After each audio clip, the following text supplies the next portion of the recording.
ពេលដែលយើងកាន់តែធំយើងកាន់តែមានអារម្មណ៍ថាឃ្លាតឆ្ងាយ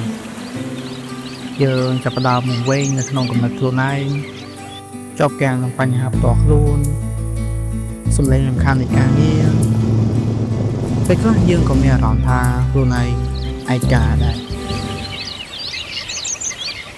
ហើយទីបំផុតខ្ញុំជាមួយនឹងមិត្តភក្តិដែលយើងស្គាល់គ្នាតាំងពីក្មេងយើងក៏សម្រេចចិត្តជិះម៉ូតូដើរលេងគោលដៅដែលយើងធ្វើដំណើរទៅនោះគឺនៅខាងខាងក្រៅនៅកំពង់ឆ្នាំងហើយពួកយើងចាប់ដើរចេញពីការទិញនៃអនទី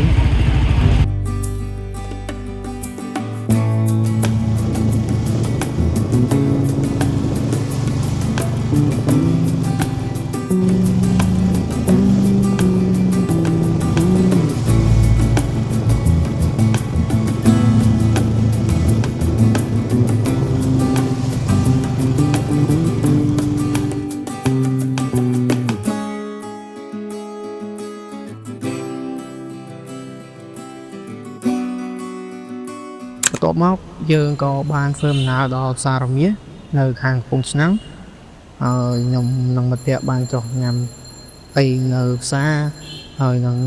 បានយកម៉ូតូទៅឆែកមើលបន្ថែមខ្លះវាមានបញ្ហា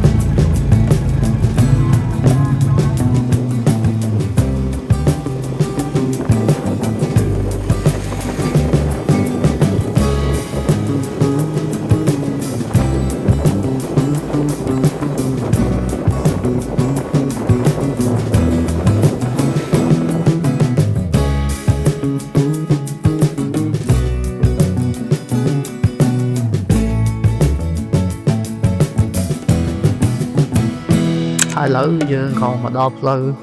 នៅសាលាបឋមសិក្សាមង្គលខណ្ឌវាគឺជាផ្លូវលំមួយដែលយើងអាចទៅដល់តំបន់ថ្មក្រៅដូចគ្នាគ្រាន់តែវាជាផ្លូវមួយដែលពិបាកជិះ